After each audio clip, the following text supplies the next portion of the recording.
Welcome to the gun room. Hey, come on, it's not that bad. No one's died. With me, for a change, I've got the full team. I've got Jay. How are you, Jay? Yeah, all good, all good. How's it affected you? Are you getting over it slightly, or? Well, yeah, like I was saying to you before we started recording, I've kind of when that final whistle went, I don't know, it hasn't happened to me very, too many times. I kind of just instantly forgot about the game. So don't come to me for any analysis or anything to do with the game itself. Go to the other guys because it is literally it's been blocked out. So well, that's promising. It's going to be a good pod, isn't it? Deflated, slightly deflated, but still realistic and still proud and still enthusiastic about next season and the season after and so on.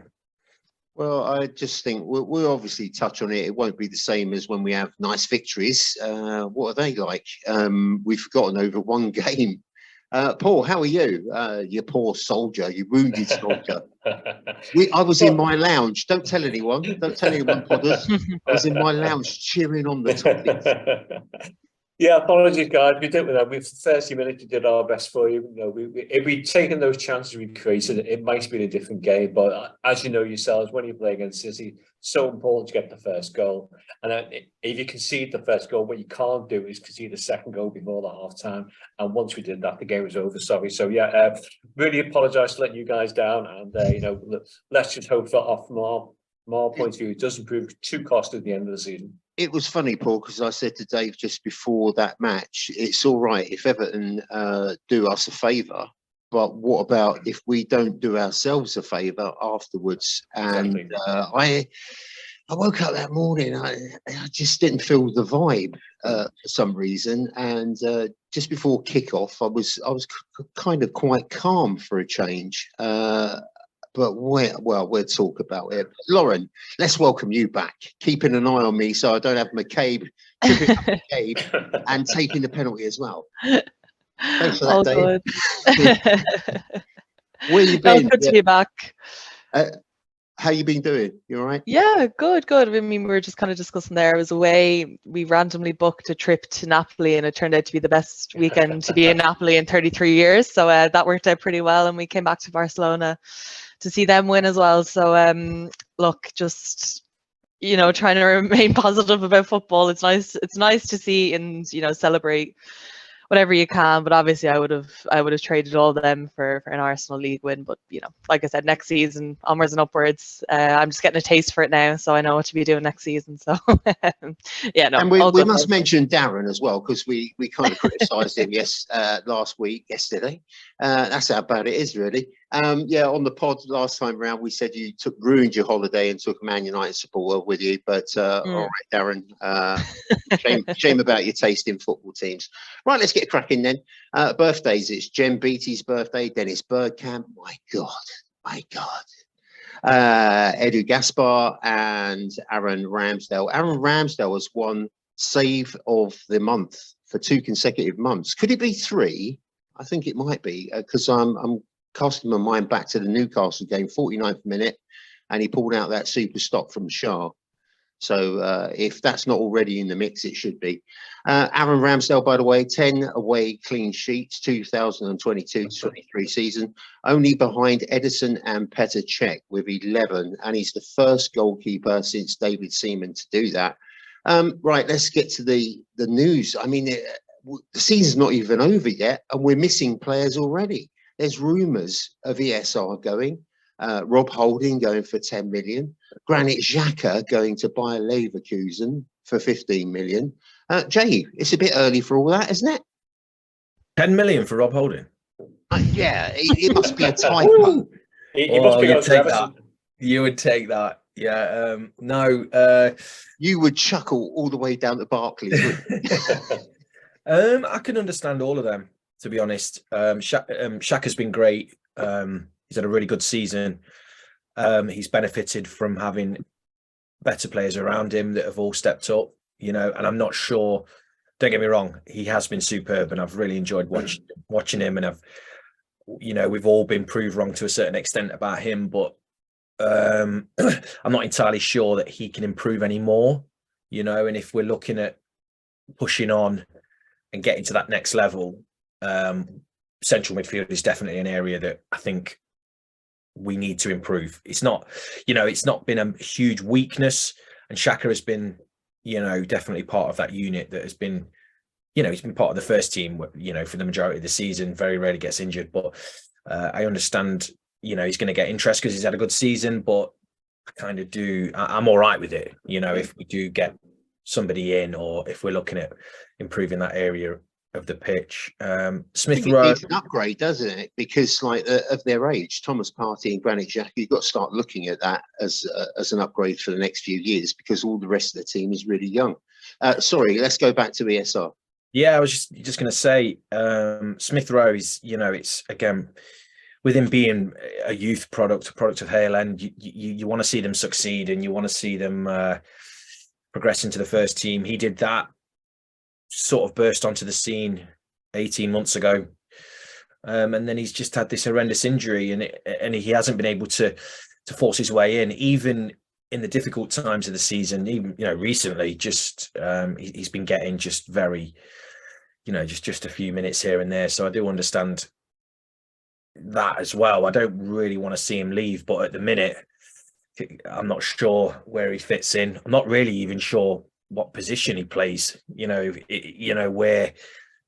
he slots into it all. He would have been, I suppose, a backup to Ødegaard, but Fabio Vieira, maybe he's played a little bit more, hasn't he, than Smith Rowe, so I can understand that. So at all of those, I can see, and you can also add a few others, can't you? Nuno Tavares, Tierney, just mine's gone blank, but there's a few others. Nketiah, maybe. Balogun, yeah, and I mean Balogun's a great one because he's had an excellent season in France, which has obviously bumped his transfer value up. And Farmers League. He might never be as valuable as he is now. So you cash in on most of them, and ultimately it's what big clubs do, isn't it? It's what City do it season in, season out.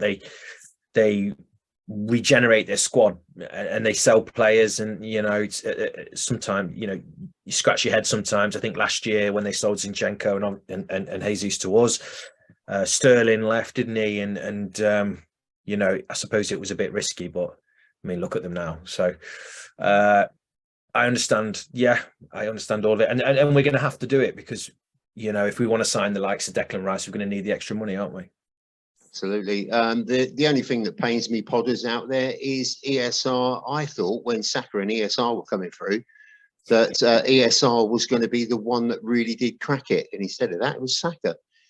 Very lucky to have them both, but it seems like it's coming to a close.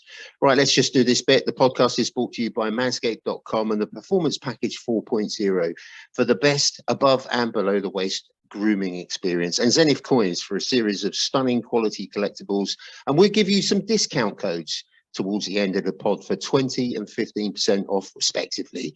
So hang about for that one. We won't depress you too much. I promise you, we've got other things to come up. Coming up, we'll discuss what could have been a cricket score, Lauren, in the WSL, as Arsenal took on Brighton to consolidate their position for the Champions League.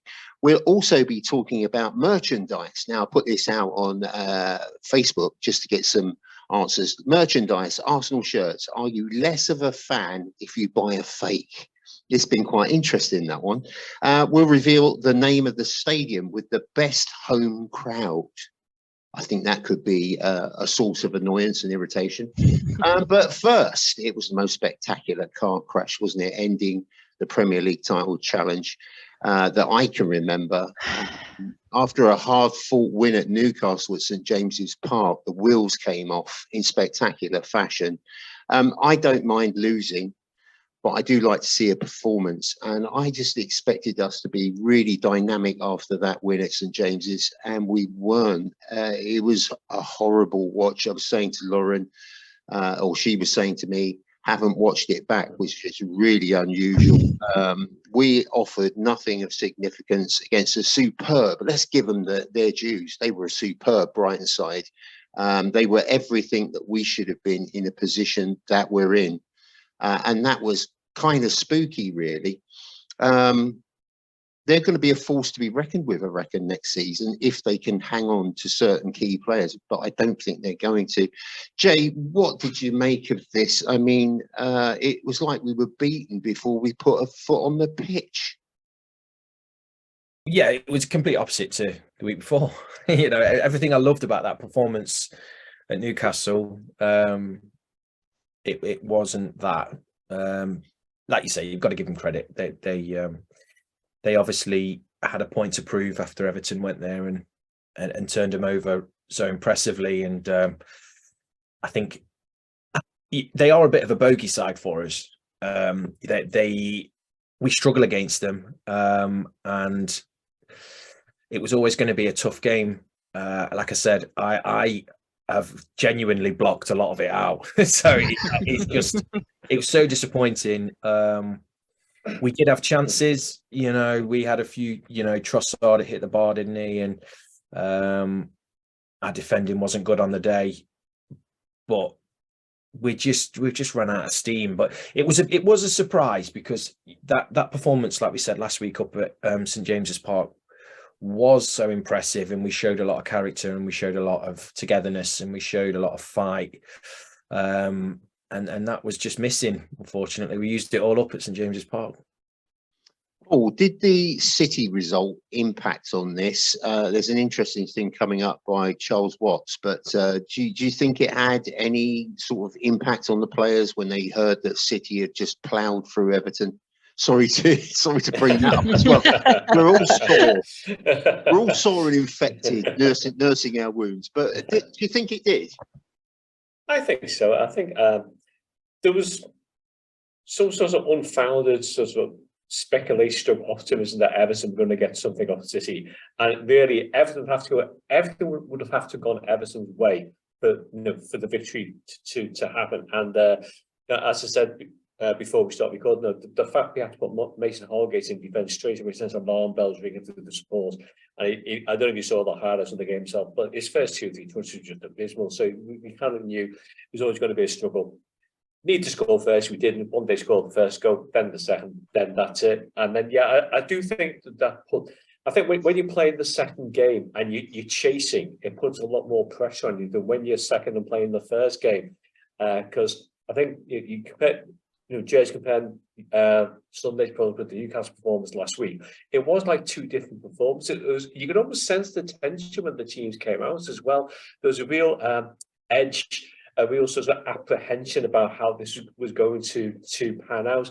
And it was kind of one of those games where you almost needed the Arsenal that has appeared so many times this season, when they've come out with the first 3 or 4 minutes, hit the opposition, grabbed the first goal, got the momentum, and then impose themselves on the opposition. But it never quite happened that way.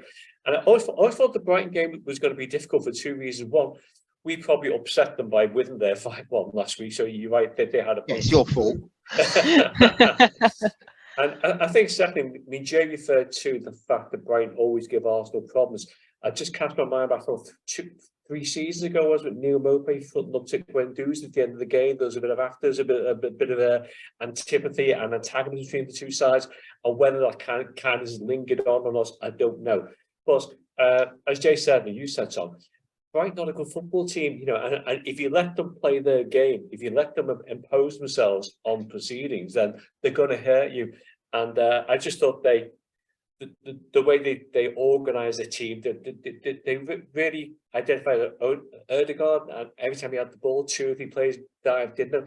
They made the real efforts to nullify Saka. I mean, some of the punishment Saka took during the game, I mean, there could have been a lot more yellow cards, even a red card shown during that game there as well. But they identified the key threats from Arsenal. They nullified them. They started to play their own game. And on the pod, we've mentioned quite a bit this season about the lack of depth and the options off the bench sometimes. And you kind of watching at stage in the second half, thinking when Matoma was turning Ben White inside out, you're just thinking, is there nobody else can come in and maybe, or can not one of the midfielders drop back and provide a bit of extra cover against them just to protect them, because the flanks were definitely weakness. But yeah, I just felt the marginal City victory, if it being a 1-0 win and you just got over the line, I don't think that would have the same impact. But the fact it's 3-0, it's another goal difference improvement as well. And I think there might be a thing beforehand that City might drop a point at Goodison Park to rekindle the title race. Well, it didn't happen. But regardless of the results of the Brighton game, which was hugely frustrating, I mean, to me, the two key games this season that cost Arsenal are getting beat by Man City twice. Draw those 2 games, take 4 points off City, and the title race is still open. It's just so important not to lose games against the team you're up against in the title race.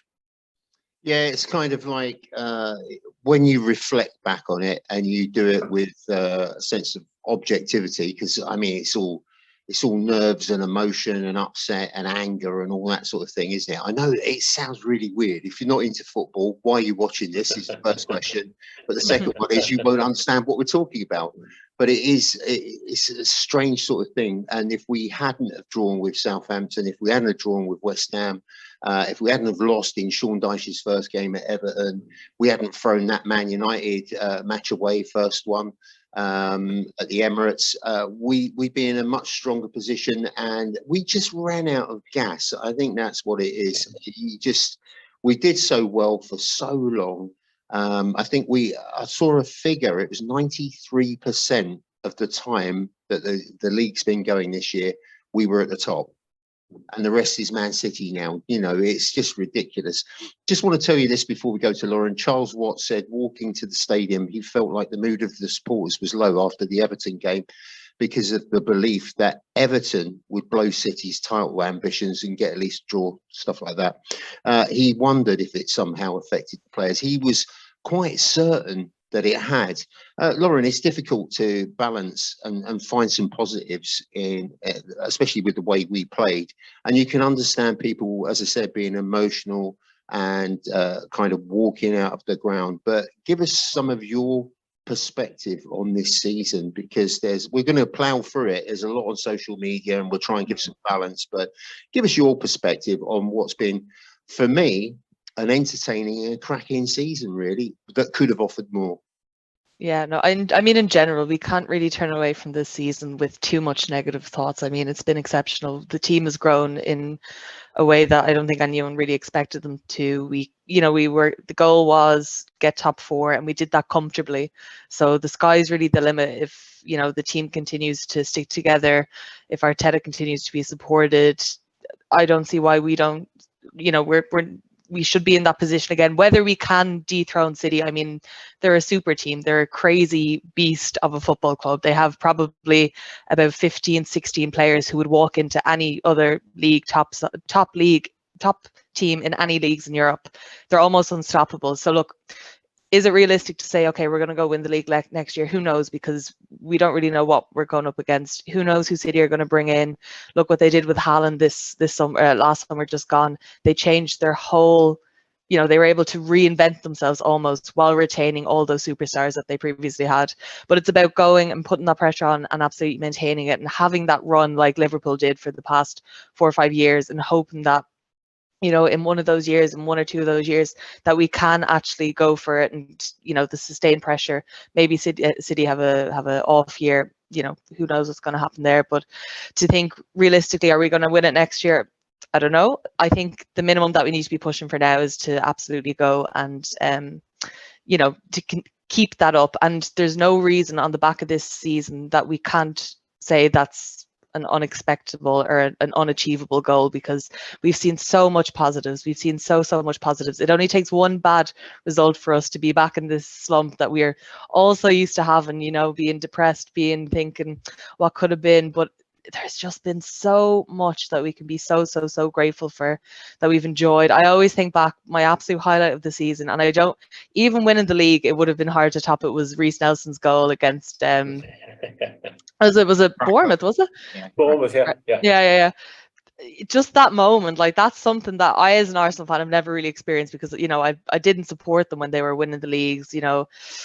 I never really had that moment where you actually thought, okay, this is it, like, we can actually do it. And it's just been such an overwhelming experience this season to think, what, everything's aligning. Let's go. Let's do it again next season. Let's push in the Champions League. Let's get all the players in that we can. You know, we're looking at players like Declan Rice, who I think last summer we probably wouldn't have even been in the conversation to sign him, just because we didn't have enough to offer him. But now, why wouldn't any, like, what player wouldn't want to join this project that Arsenal have at the moment under Arteta, under Edu?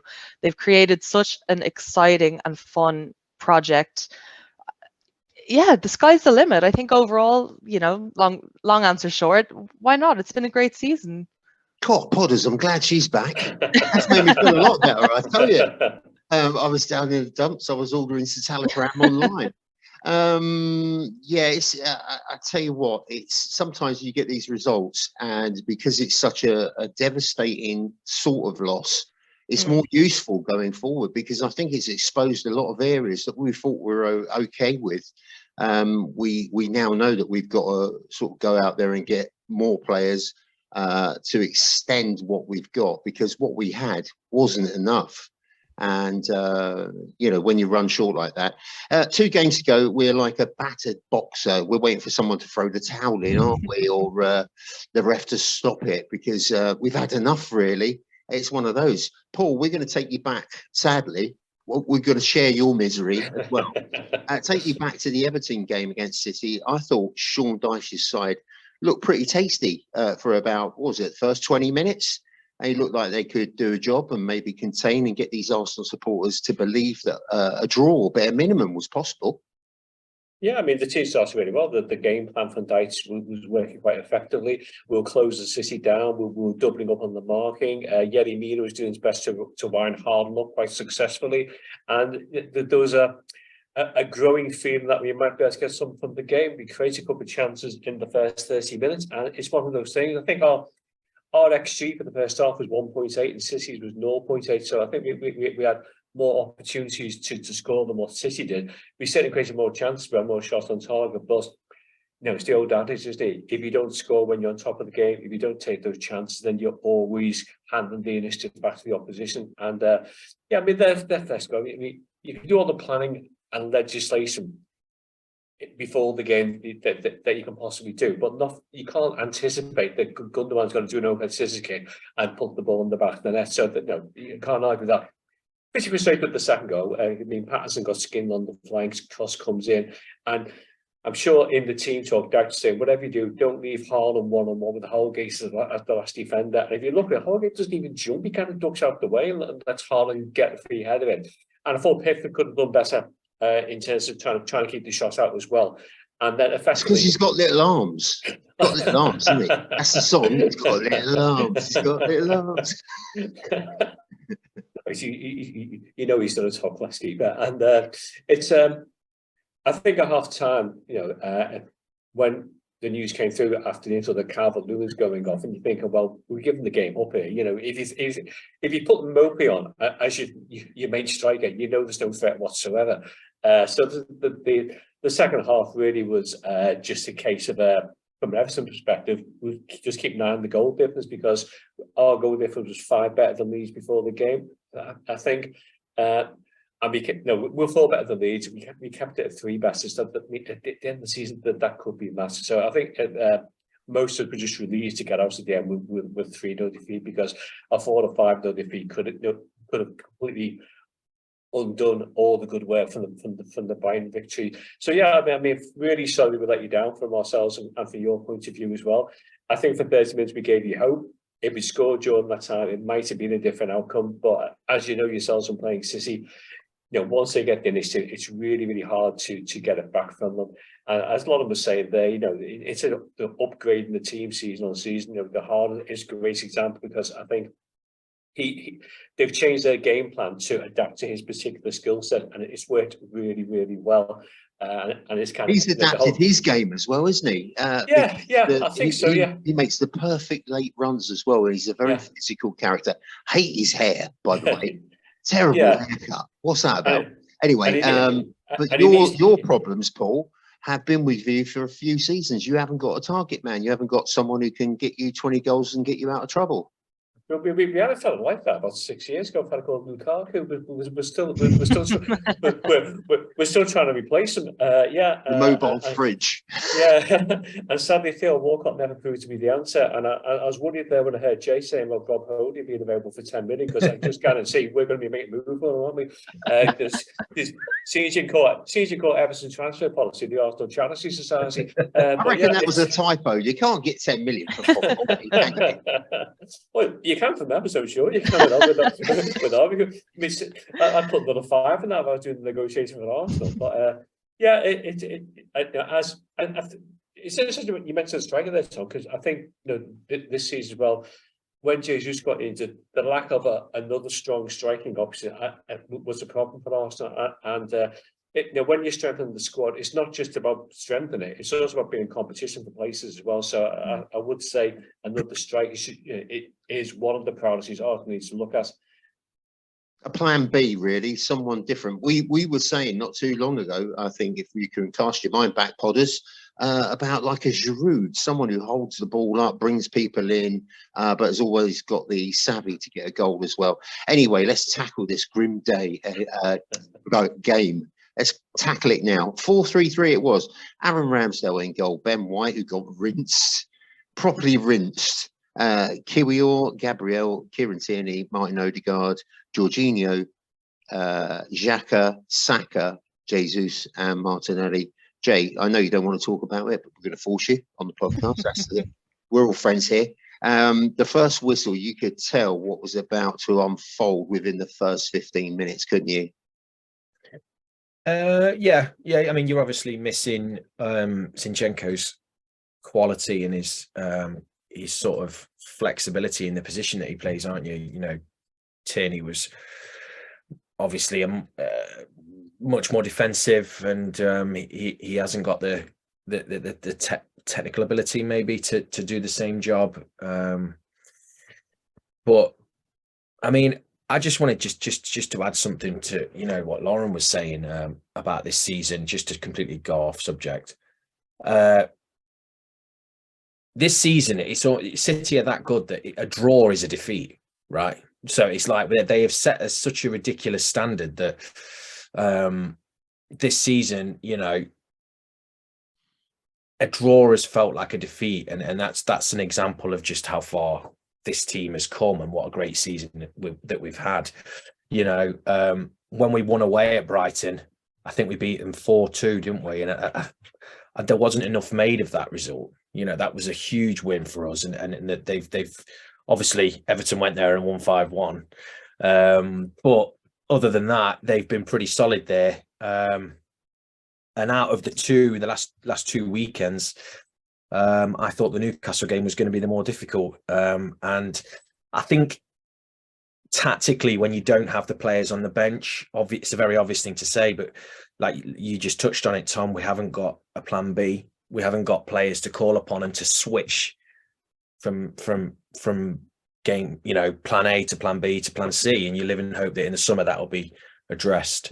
And it's always, I think this season, the trickier results have come, or performances have come against these more technical sides. Everton's, no disrespect, Paul, but that defeat away at Goodison was sort of the odd one out, because we've lost twice to City, we lost to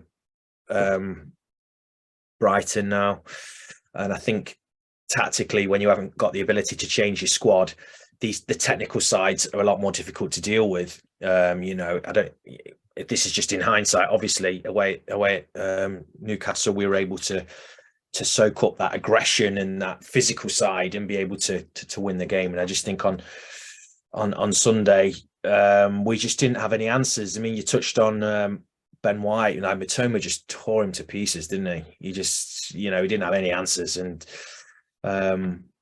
they cleared us out in the middle as well, didn't they, Jay? They just swamped us. Caicedo was right back, wasn't he? Yeah. And he's an animal. He'd be a great signing for us, and he's showing his flexibility. So again, another reason to sign him. But we don't seem to have too many options. We're calling upon to change the game. Mikel was throwing on substitutes towards the end, and you know, he's putting on like, you know, Reece Nelson, who, you know, he had that great moment against Bournemouth, but I mean, he's not going to be there next season, or he's certainly not going to be the one being called upon to save the day, you know. So I felt a bit for Mikel, but you know, it's his job. You know, you just live in hope that we've got much better options from the bench, because that's been a real disappointment, hasn't it? You know, you put on Nketiah, he did well when Jesus got injured, but he's not a game changer, is he? And we had nobody from the bench, so it was, yeah. I mean, I'd like to have been there, obviously, been at the ground. You know, I know Charles Watts was saying there was that sense of disappointment. I suppose there would have been, but on TV, the crowd seemed to be encouraging the team. They seemed to be getting behind the players. So it must. I mean, did you see how many empty seats were at the end? You know, a lot of them left, didn't they? Yeah, that was that's coming for some stick. But you know, it depends how you look at it. I mean, supporters are so upset, I would imagine. And plus, I mean, you know, sometimes the Emirates is not the easiest place to get out of if you've got to, you know, trek miles and miles and all that sort of thing. So you do. I mean, I'll be honest. Anyway, we're winning. If I was in that game and I had a 2.5 hour drive back, like I normally do, I would have probably left. Yeah. And that doesn't. I'm not. I don't mean. I'm not criticizing anybody for leaving or anything. It was just sad. It was just quite. You know, because this season it hasn't been like that, and it's been late winners, and it's been brilliant atmosphere, and I'm certainly not criticizing anybody for leaving. I just I think it was because the manner of the deflated, and then you've got them walking out. It was probably that, and it looked worse than it was. A bit like that 1 minute 55 second video that they peddle around. They like to stick it at the boot in when we're down, don't they? Lauren, God, how can you explain this performance away? How can you say that you reached that high of the Newcastle game? You should be really concentrating. It doesn't matter what City do, not bothered about it, City. And then you've got to concentrate on just winning your game. Why didn't we? How did we fail? Why didn't we deliver on the day? Great question. I mean, we always say a bit of an experience, I think. It was also a very feisty start to the game. There was tackles flying in. I mean, I think Martinelli coming off as well definitely had an impact on the players. You know, the game plan had to change pretty quickly as well. You have Trossard coming on against his old team. I was pretty surprised that he didn't start, but I think once he was on the pitch, I could kind of see why. It wasn't given, you know, he wasn't really showing the same fight that he normally does. I don't know if it was, I don't know what it was. Maybe it was the pressure going back to the team where he, you know, he wasn't really getting on with the manager at the time. Maybe there was bad vibes there. I'm not really sure, but I think the Martinelli substitution actually had a bigger impact than a lot of people are thinking. I was shocked there wasn't cards shown earlier on in the game. I was shocked, and I think, you know, there's many reasons. We just weren't there. Let's be honest. I'm not trying to make excuses for anyone, but you know, it's something that probably needs to be looked at as well, because. Well, he was very reluctant to get the cards out, wasn't he, ref? And there was that nasty sort of Martinelli jumped up and boshed into someone, and then who was it? Was it Caicedo? Caicedo, yeah.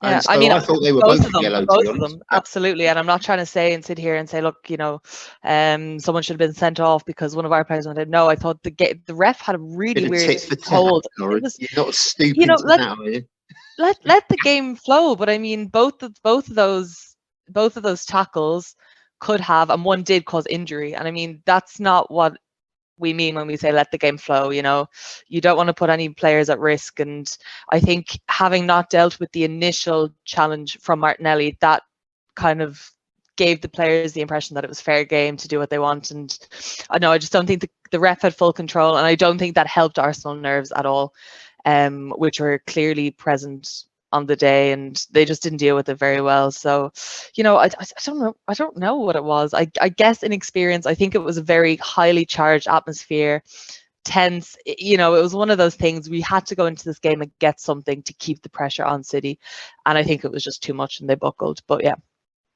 51st minute. I mean, this was one of the ones, Paul, where you saw the shortcomings of Ben White. Lots of Mitoma taking him on twice, and then Ciso winds up getting from close range. I mean, do you think that the experiment with Ben White on the right is now dead and buried? Do you think he'll have a think about that? I'm sure he'll reflect on the game. I mean, you have to consider, I suppose, you're not going to come up against a winger with the skill that Matoma has every week. I remember he just showed as good as Park in January. We couldn't get near him. So I think in games like that, I think it might be more a question. How much is that guy worth now? That's almighty.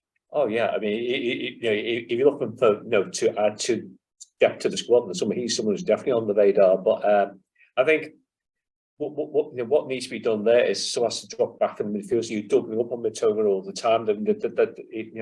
That's how you try to deal with that. Depends. They don't let them get one-on-one with Ben White.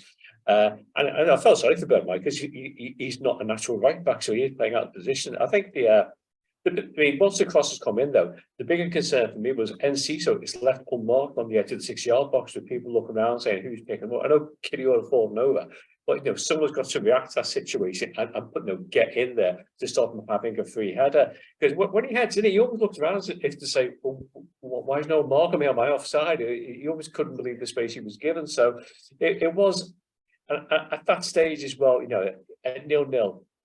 I think as Lon said there, and Jay said at the start, there were chances for both teams. So Arsenal is still very, very much in the game at that stage. So getting that first goal is crucial. It's almost, it'd be like a balloon burst. You just hear the relief from the crowd that Arsenal got the lead, but it didn't happen that way. And it just kind of felt that, with Brighton getting the first goal, then it just added, it totally racked. It totally increased the pressure that Arsenal were under for that game, and you could just sense it from the crowd a little bit. It was kind of the first time this season where I've watched I've listened to an Arsenal crowd, and you kind of sense the belief wasn't quite there that it had been in other games. Started draining. It is. I mean, it's just like a competitive Bournemouth game, isn't it? When you were training in that game as well, and the crowd stayed loyal to the team and got them over the line. It's been like that all season, Paul. It's been like that all season. It has. No, that's right, Jade. But I think the crowd support's been excellent this season. They've never given up. They've always backed the team, which has been such improvements, as you would all know, compared to previous seasons. And you're right. And it was just really unfortunate that I think we mentioned about the impact of the Man City game. I think that if you're an Arsenal fan, an Arsenal player, you've had to sit through that afternoon session of Everton getting beaten, City winning, and it just makes it more difficult, doesn't it? But yeah, you're right. I mean, the support this season has been brilliant, and it was just to me the first goal was crucial, and after that. I mean, I saw some of the posts you received on Facebook, Tom. I mean, some of the criticism Arteta was getting from fans about, I said, reading this, so hang on, you're second in the league table here. Compared to last season, you got 14 more points than last season already with 2 games to go. You lost 13 games last season, but you lost 5 this season. Well, by any measure, that is a massive improvement. And also when you factor as well, lots of people have been cleared out, lots of experienced players have left and been improved by younger, hungrier players who come into the team. So it's been, as Lauren said at the start, I mean, we really want to put Lauren in charge of being Arsenal's press officer because it's just a great example of new job. It's just stating the truth. It's okay. It was a disappointing result against Brighton, and I understand the frustration that because Arsenal performed so well at the start of the season, expectations were raised to a level you could never have anticipated, and it was always going to be so difficult to keep that level up. And you always knew City were going to come in with a charge at some stage, and that was kind of unfortunately the way it went out. Very good point. I like it, especially Lauren getting a new job. Jay, I'll take it. Yeah, I bet you would. Tear someone's arm out of their socket, wouldn't you? Jay, some debate about the foul stroke injury to Kiwior. He didn't go down. Had he gone down, it might have been a different story. He's getting a lot of flack for that. I mean, players go down so easily now that it was kind of nice to see a player stay on his feet, but you kind of prefer in that situation that he actually went to ground. He should be not going down. He should be clearing the ball. He should be. You want your central defender. Well, Tony Adams had done that. No, he would have just charged in. He would have lost a boot and a sock and still You gone. know, Keown wouldn't, Sol Campbell, Colo Torre, you know, all the you want your centre half to clear that. There's absolutely no way that goal really should ever materialise. We should have cleared the ball before that. Just wanted to just elaborate a little bit more on what Paul said about defensive midfielder helping Ben White out.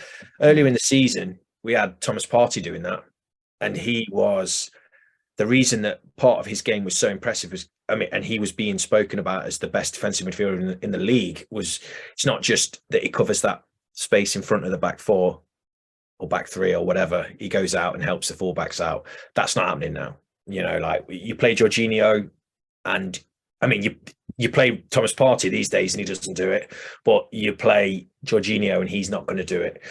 So that was a massive factor, and that's been a massive factor in our dip in the last 5-6 weeks. You know, Mikel must be pulling his hair out. Like, what has happened to Thomas Partey? What has happened to somebody who has been? We've all spoken about how superb he's been all season and how integral he's been to the team. He's just not. He's dropped off a cliff. People, you know, there's serious considerations I'm reading that we're going to get rid of him. You know, and we need an upgrade. I did suggest that on Facebook because the drop-off has been quite alarming, and he's of a certain age that you'd start thinking about trading up, wouldn't you? But obviously he has got some personal issues in the background. I'm not sure what stage of that, but... Yeah, but I mean, like I say, Mikel must be going insane. I thought that was just a really good point that Paul made, and not really, it's not really been spoken about too much, especially in you know, in the review of Sunday after Sunday. You know, it's important that when you come up against these technically good teams, you know, you need players like Thomas Partey.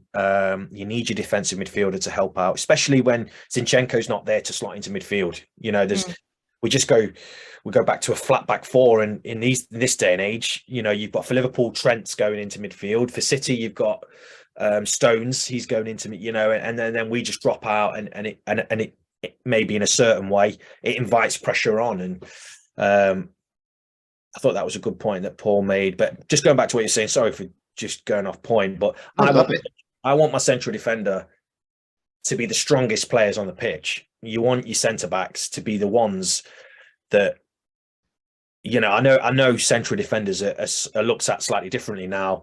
You know, they need to be playing out from the back. They need to be ready to receive the ball on the half turn. They need to be always aware of where the striker is, blah, blah, blah. But first and foremost, I want my central defender to be heading the ball away, clearing the ball away and tackling. And Kivior, for me, he just did nothing. And it's really disappointing. Yeah, because he'd done all right, hadn't he? But he was shown up for inexperience and, you know, being able to cope in that situation. Yeah, I want my defender to clear that, or you know, that goal. Yeah, it was just want to leave it back. That's all. Yeah, I mean, I just want to say one more thing about when Liverpool won the league. They had Salah, Firmino, and Mane all playing consistently and all scoring a lot of goals, and they were superb. I mean, that Liverpool team, you have to be superb to beat City. You know, but they also had a back line, and they had Van Dijk, who stayed fit all season.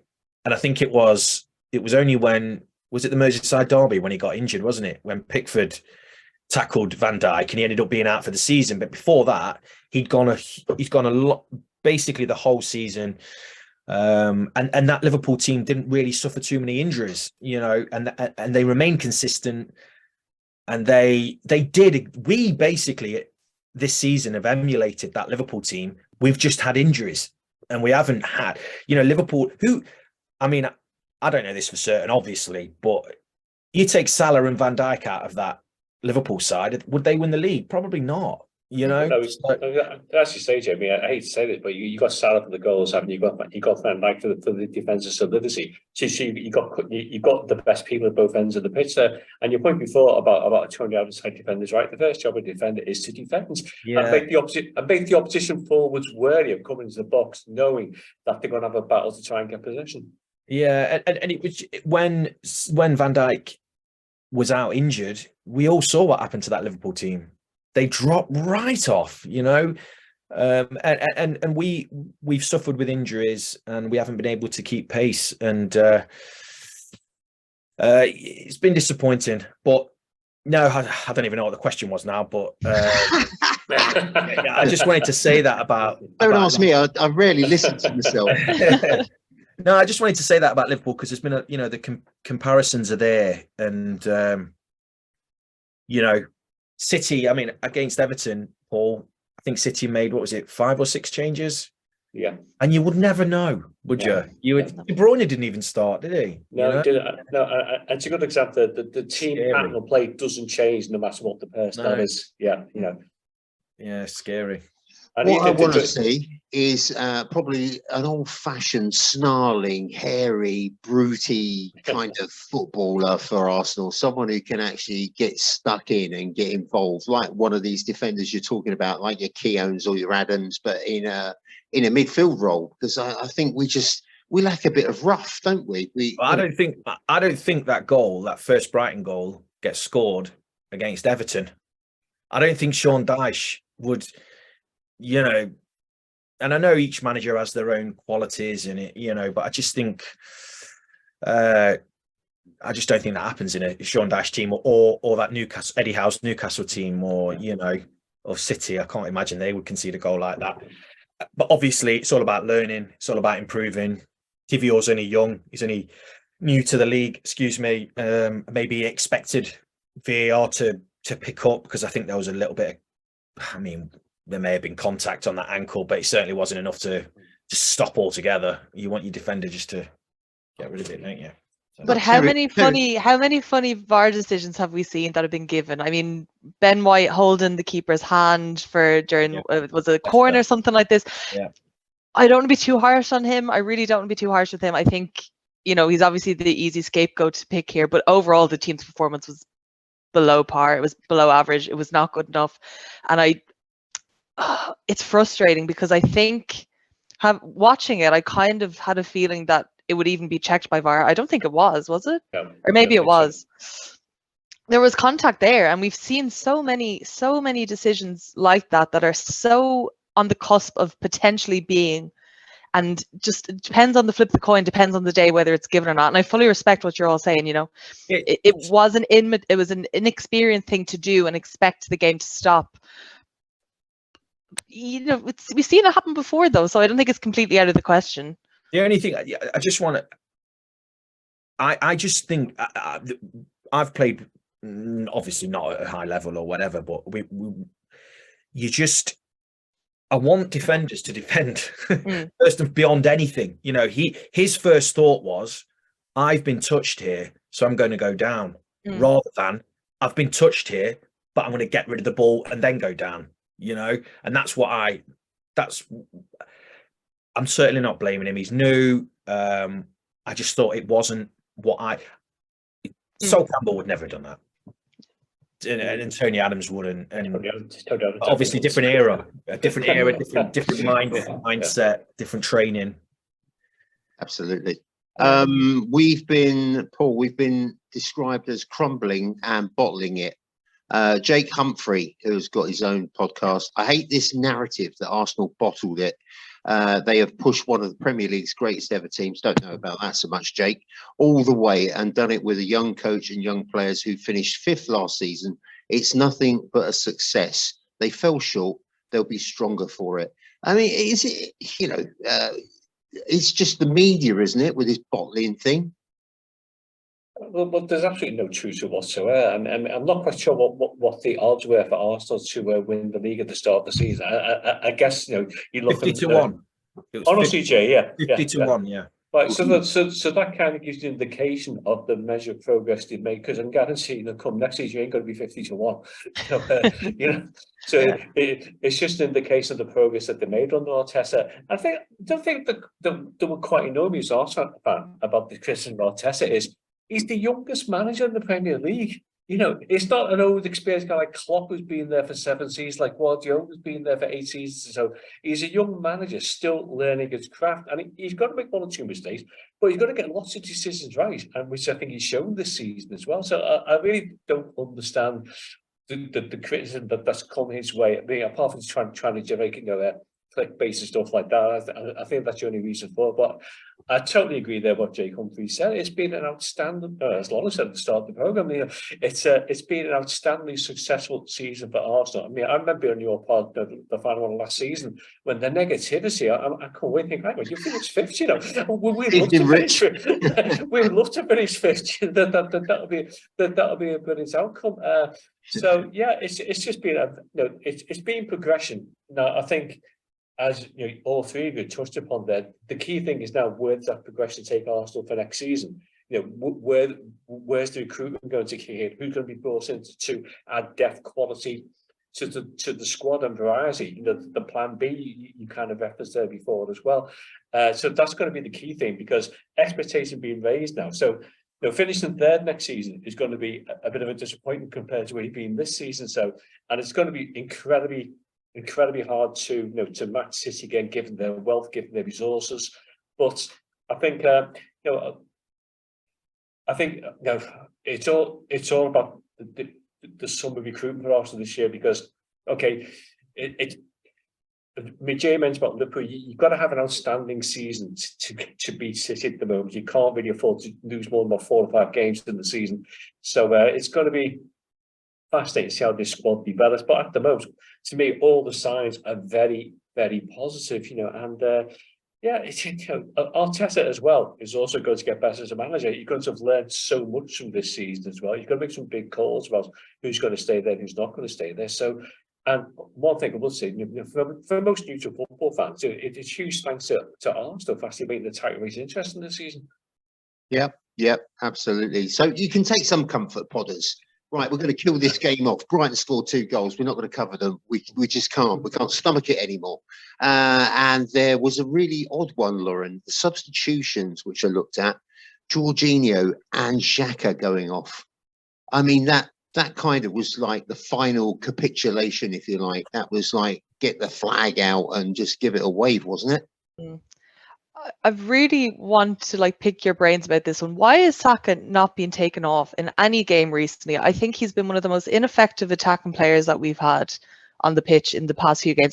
Hands up, I didn't watch the Newcastle game, so I can't comment on that. But I just feel he's been so ineffective, and he's always the one who's left remaining on the pitch. In the last game, in the Brighton game, 5 of the 6 attacking players were taken off, and Saka remained on, even though he offered very, very little. He's exhausted. Why is he not? I mean, it would have made more sense maybe for him to come off and maybe put on, Reece Nelson on that side. He's quite dynamic on the wing. Let's play him there. Let's keep, maybe, I don't know, Xhaka on, see if he can get a shot on from outside the box. It's baffling to me. I don't understand why he's never ever taken off. And is it Arteta showing him, look, we really trust you, sign this contract, you're our main man, we want you to sign on? I don't know what it is, but it's so ineffective. There's no better option. Even if 70, 80%, and I agree with everything you just said, he has been struggling. But I think it's just the simple answer is there's no better option. I think Trossard was already on, but even then Trossard doesn't come on. He doesn't, very rarely plays on that right side. You said Nelson, but I'm not sure. I just think there's no better option. That's, again, this is what I mean. We need options, don't we? Because we do rely on Saka, but if we'd have had a Mitoma to bring on and put him on the right, and he would, I know it's silly, but if we'd have had something like that, then it changes the whole dynamic. I mean, that substitution, the Xhaka and Jorginho, I mean, it's not really the worst one I've seen this even season. Odegaard coming off as well, I thought was a strange one, because I think he just created a decent chance or had a half sniff of a chance just before he was taken off. And, you know, obviously that's your captain coming off as well. And then you have a mismatch of, you know, really difficult to understand what Mikel was looking for. Yeah. He was just, you know, there, you know, it looked like he was panicking a bit, you know, and but can you blame him? You know, he's Not emotional, really, no. he's emotional like we all are. You know, he's like, you can see the league slipping away. Just anyone do anything, you know. But like Paul said, he's going to learn, isn't he? You know, he's going to learn. Fingers crossed. Right, let's do the match stats. Get those out of the way. Arsenal first, obviously. Brighton second. 14 shots to 12. 2 shots on target for us, 6 for them. 40% possession for us, 60% possession for them. 360 passes for us, 535 for them. 76% pass accuracy, 83% for them. Now we've had an email. It's more of the negative stuff, but I think we should have a few of those and then a few positives. Please don't say that we've had a good season. 8-point lead, surrendered, 9 points dropped in 4 games and getting soundly walloped by City and Brighton, drawing with West Ham and Southampton. Don't try to justify this. Well, Janine, you're in luck. Janine Kelly, we're going to try and justify it with Paul Mack. Well, I just don't get the logic of that. You look at where you are at the end of the season. You're second. You've got 83 points. You've lost 5 games all season, and the depth of the Arsenal squad is nowhere near the depth of the Man City squad. You know, City can make 5 or 6. No, as they did against Everton, they make 5 or 6 changes, and the team is not necessarily weakened by those changes. So I think it's I understand why it's so hugely frustrating that points have been dropped, but you know, like Man City dropped points this season. They got beat at home by Brentford. They drew away at Nottingham Forest. So even the top teams have substandard performances during the course of the season. I just think that the key difference has just come down to the strength of depth in the City squad compares to Arsenal squad, and that's going to be addressed over the summer. So I really don't see any reason to be particularly negative. You know, you have to be realistic, because City are the bar that you've got to try and get to, and it's a really high bar to reach at the moment. So I wouldn't agree with that, and I think Jay mentioned before. I think you mentioned about Tom about players like Xhaka running out of steam. I just don't think Arsenal have the depth to rotate key players, and maybe just need to be taken out for a game or two. You've seen this with City this season, taking De Bruyne out of the picture for a couple of games, and it took them like they dropped Grealish on Saturday. One of their best players, put him on the bench. So you've got to have those options to give your key players a break at certain stages of the season without necessarily weakening the team's performance. And if you look at the two respective squads and 2 respective benches, there's to me there's quite a distinct lack of depth of quality between the 2 sides, and that hopefully will be addressed by the summer window. But at the end of the day, Arsenal finished second. If someone had offered Arsenal this at the start of the season, you get a bit in the hand. Okay, it's frustrating that from a panic position of strength that the lead has been dropped. But given that the fixture that's on the running, given away fixtures at Liverpool, at Arsenal, Man City twice, that was always going to be a tough call. Absolutely. Just to balance it out, Janine, I'm going to name and shame you. Patrick Timmons on Twitter said Arsenal have got more stick. Bad grammar there. Arsenal have got more stick for finishing second with the youngest team in the league than Chelsea for sitting in 11th place after spending 600 million. Make it make sense, which I think is about right. Well, Lauren, we're going to move on to the WSL. A trip to Brighton to secure 3 points for our Champions League position. Rattle off that old team for us. We've got some players left, haven't we? We do, a few. Yeah, no, this was the result that we wanted actually against Brighton. So funny that I didn't even put 2 and 2 together that we were playing them both in the same week. But yeah, so the team was, I just need to get my phone, sorry, was not expecting that so fast. Hello. All good. We had Zinsberger in goal, back 3, Raffaele, Jen Beattie and Wubin Moy. Katie McCabe was playing on the, I suppose, left wing back with Maritz on the other side. Manum and Plova in the middle with Cool. Taylor got her first, I think it's her first start in the WSL that I can remember, and Blackstenius was up front. So, I mean, it was a game that we went into with a lot of confidence, I think, and it was a game that we should have been we should have won and we did. So yeah, it wasn't too bad. I said to Dave, I was quite frightened if I woke up from a deep sleep. I'd wake up in Brighton because everything was Brighton. I watched Ted Lasso, and Richmond FC were playing Brighton. I thought, what the hell is going on? Lauren, that game, Arsenal won it 4-0, but to be honest, they could have got a double figures, couldn't they? Brighton's goalkeeper was kept it to a reasonable margin, I think, with a little bit of luck, and our finishing in the end wasn't that great, was it? Do you think we'll be able to keep this third or fourth position? 44 points we are with Manchester City. I think they've got a game in hand, haven't they, over us?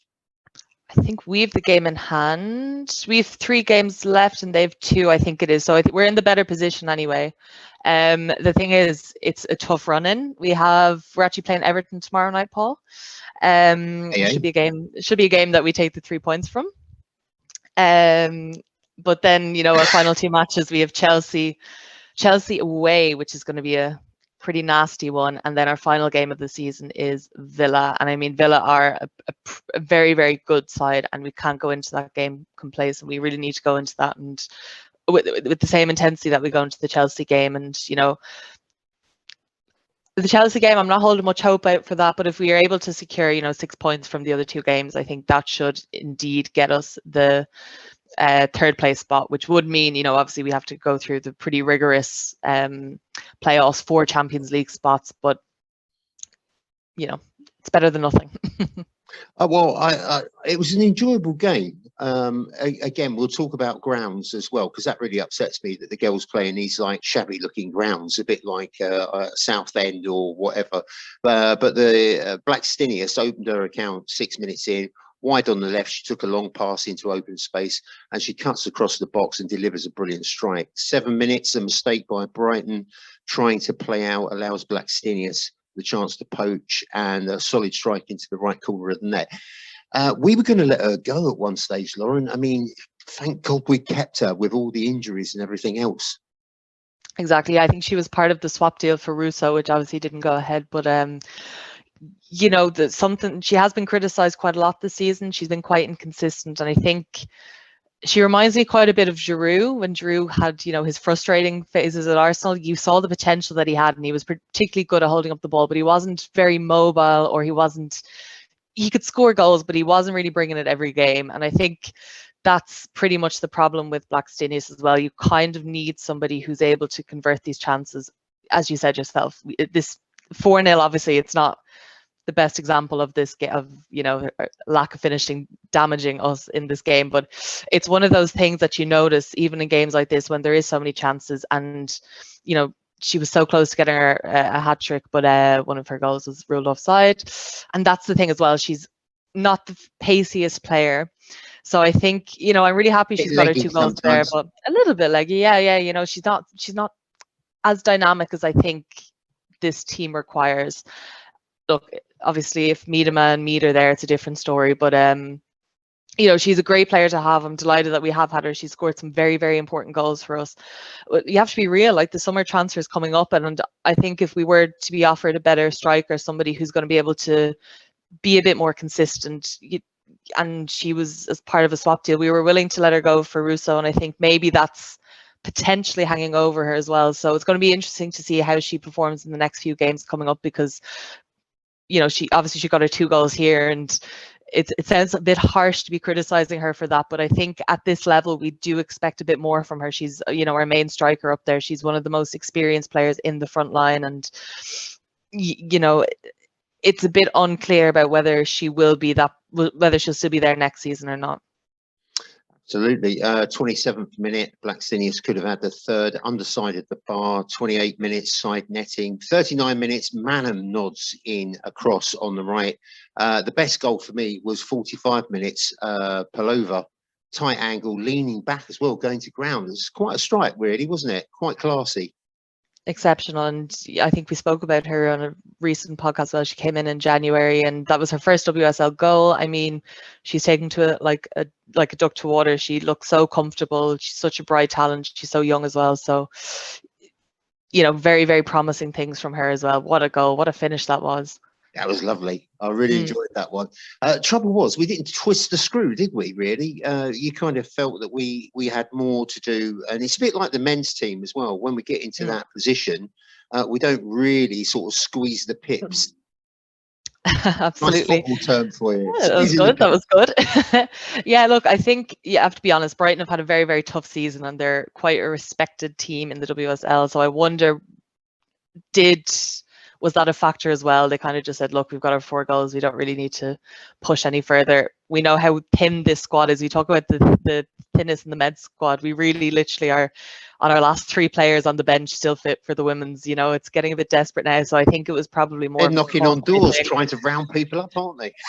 Yeah, it's crazy. I think they were talking about trying to get Alex Scott back just for the next few games, like just to see us out. But you know, I think she would, yeah, absolutely. But I think it was just more of a, you know, there's no need to push ourselves here. Like I said, there's 3 more games coming up that are going to require an awful lot of effort, a lot of physical and mental, you know, strength. And I think it was more just, you know, we don't need to push ourselves here. We're level on points with City, but as far as I'm aware, we have a very comfortable goal difference over them. So if it does come down to points at the end of the season, our goal difference should, as it stands, I mean, 4-0, we can't really be complaining about that. It does give us a nice cushion for right, let's do some match stats. We'll do Brighton first, Arsenal second. 12 shots for them, 17 for us, 2 shots on target, 8 for us, 33% possession, 67 for us, 298 passes for them, 614 for us, 73% pass accuracy for them, 86% for Arsenal. Right, let's move on to some really good news. Moaning about the grounds, as I've done for a while now on the podcast. Arsenal released this. We are delighted to confirm that Arsenal's women will play an increased number of Barclays Women's Super League matches at the Emirates Stadium. Long overdue that, Lauren, isn't it? Because you can't raise the profile if you're playing to 1,500 with a burger van on the side of the pitch. Absolutely. I mean, we've seen it time and time again this season when the girls take the games to the Emirates, what an atmosphere it is. And there's, you know, even if you've never watched a game, you kind of pick up on the excitement around it, and there just seems to be more going around, and it's so important. And look, we've proven time and time again that these grounds can be filled out with supporters. It's such a great thing to see. I'm really excited to see. One thing actually that I saw that Spurs were doing, and I don't want to give them any credit, but just bear with me here. They're trying to schedule, I think, I'm not sure if it's this season or next season, but they're trying to schedule it so that a WSL game will take place just before a Premier League match. So to kind of get more crowds going. And I think that would be a really great thing to do as well, you know.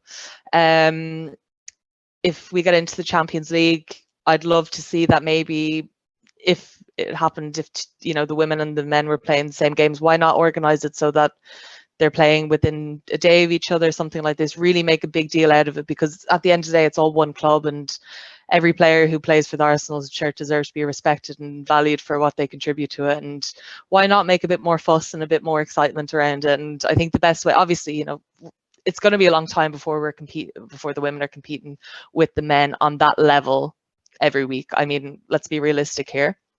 But why not try to incorporate a bit more and give them a better platform to show off, you know, just to showcase what they can do and get that support behind them as well, you know.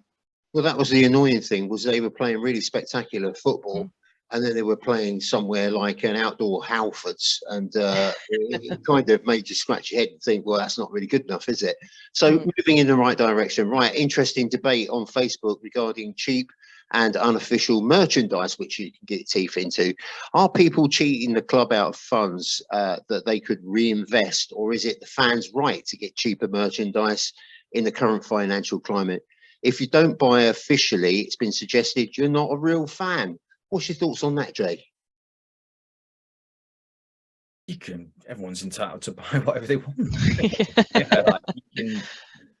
You know, I mean, I don't buy everything, but, you know, since Arsenal I don't know, you've got quite a lot, haven't you? Since Arsenal signed with Adidas, I mean, they've released some absolutely savage gear, you know, so I've got some of it, but it's expensive. And look, there are a lot of fakes around. I've been done a few times, but you're not doing the club out of any money. It's just people. I'm not going to tell people how to spend their money. They can spend the money however they want to. It's an interesting fact. I had to look it up before we came on. How much you think of the outlay of a single shirt goes to the club? 10 to 15%.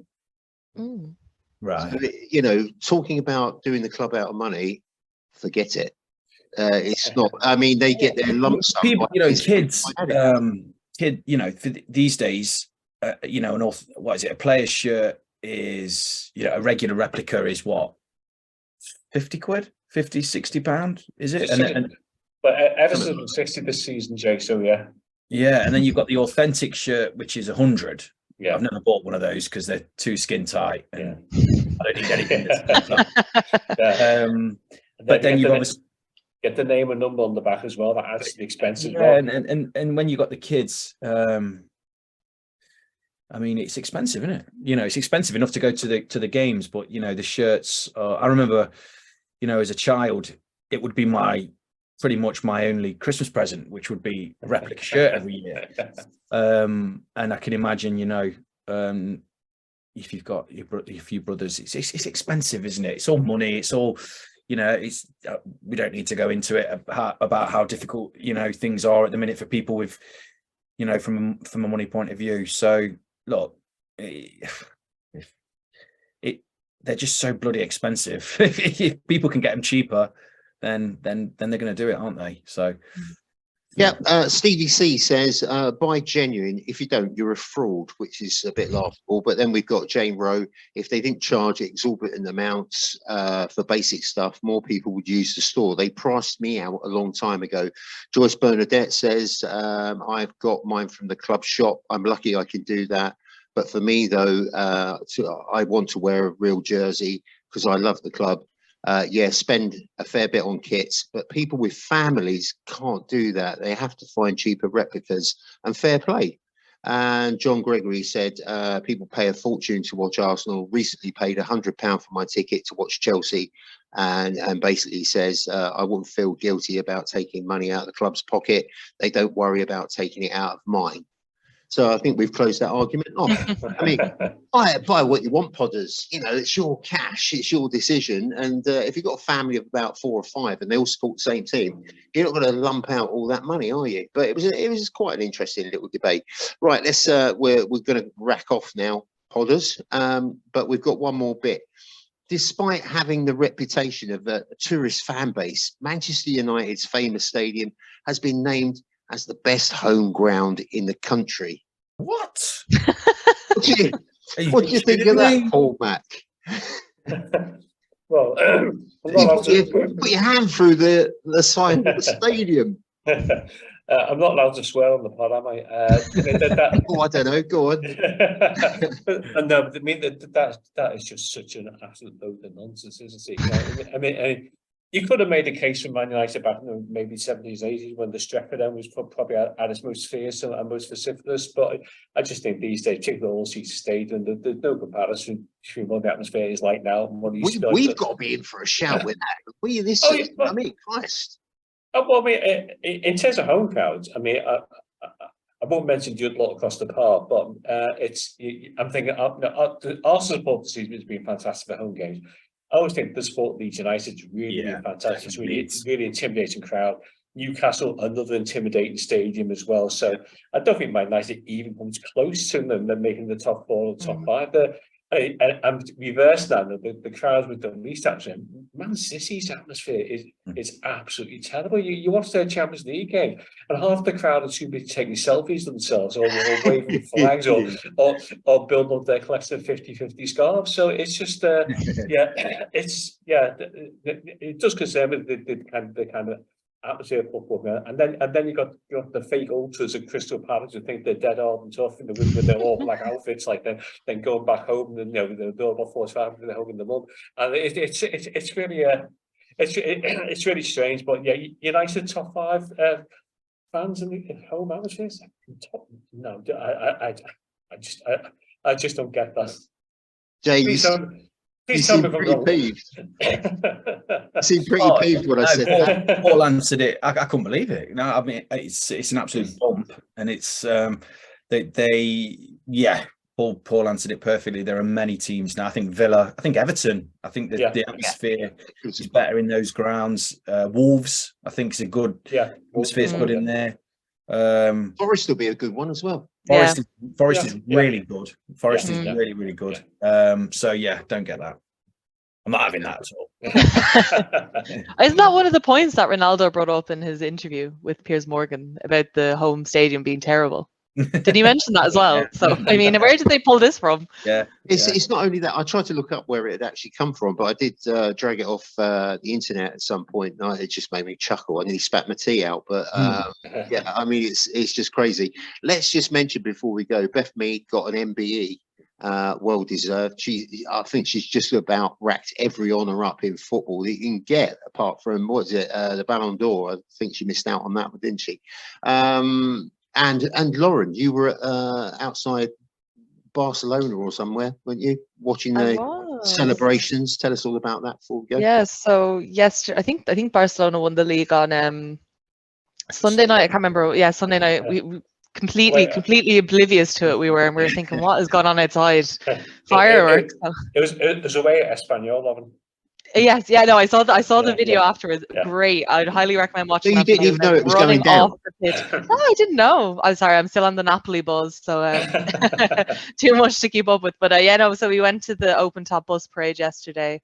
And something that was really cool actually was they had obviously the bus for the men, but also for the women as well. So it was a really, really nice way to set, because I was thinking they were very quiet about that, but it was a really, really nice way to build a bit of just a bit of atmosphere surrounding them. And obviously the girls have the Champions League final coming up soon, so it was a really, really fun thing to do. Unfortunately, like I said earlier, not the team I wanted to be celebrating winning the league, but you take what you can get and you make the most of it, and that's what football's about. It's just soaking up the enjoyment of it and seeing the happiness in everyone's faces. It was a really, really great experience. And yeah, there's a man outside Tottenham's ground. He died about 6 years ago waiting for a trophy parade. He gave up the ghost, heart failure. Before we go, podcast was brought to you by manscaped.com and the Performance Package 4.0 for the best above and below the waist grooming experience, and zenithcoins.com for the outstanding high quality football collectible coins, which will be an added addition to your collection. For 20% off the performance package, go to manscaped.com and pop in the code ARSO3. For 15% off Zenith Coins collectibles, go to zenithcoins.com and put in the code ARS71. It's been fantastic to have you all back, because you just miss one another, don't you? I know we just come on and we just talk about football and stuff, but you miss it when one of you is absent. So it's lovely to have you all back. Right, guys, what's your predictions? We'll start with Jay for the Forest game. So I can't do predictions anymore because does it really matter? I mean, I feel deflated. I get them just wrong. All right, so I am not particularly confident about this game at all. I'll be honest with you. They're going to bring it in. Forest have got a lot to play for. Yeah. The atmosphere is really, really, really good in there. They are at home, are a really tricky group of players. So look, if we come out of it with a win, I'll be over the moon. I'm not making a prediction, because I tell you what, we'll lose 4-0. All right. Let's hope the reverse psychology works in our favour. I think more than anything, I want to see a reaction. I think it's going to be, it's an evening kickoff as well, which, the atmosphere will be revved up even higher. So, yeah, I think it'll be a good game. I think Forest have got a lot to prove, and they've got a lot to fight for. I think we've got something to prove as well after the Brighton game. So fingers crossed we can get out of it with a win. Yeah, it's going to be a tough one again. Background, Paul Mack. What's your thoughts on this? Well, from a selfish point of view, I'm desperate for an Arsenal victory just to keep Forest within their striking range. They're also only 2 points ahead of us at the moment. But I think, as Jay said there, this is a real test for Arsenal, because you don't want the season to finish with 2 or 3 defeats on the bounce. What you want to do is go there, react the way the Brighton reacted to the home defeat by Everton, what you want to see Arsenal do, and Forest reacted to the defeat last weekend. Go there, put on the good performance, get back to the top level of effort that you had at the start for almost most of the season, and go there and get the win. I'm sure Arteta, will be drumming that message home. It's been a brilliant season. Let's finish the season as down. Let's get another 6 points. Let's just close the gap as close as possible on Man City and take it from there. So yeah, you can't let the season just go with a whimper out. Go there, get the 3 points. Well, that's the thing. We came in with a bang and don't want to go out with a whisper. Yeah. Lauren, I'm going to set you up here because I'm going to go 3-1. The boys are going to pull it off. I'm going to tempt fate and stick my hand in the fire and I hope I don't get burned. What about you? Yeah, I think it's going to be tough. I think they have a lot more to play for than we do. But like everyone said, we need that reaction. To be honest, if the rumours are true and this is Xhaka's last season, I hope he has the next 2 games that he plays for us. I hope he has the games of his life. And I hope everyone appreciates what he's done for us this season, what he's done for us throughout. And, just the absolute hero that he has become, a cult classic almost, so I'm going to go for a Xhaka screamer from outside the box, 30 yards out.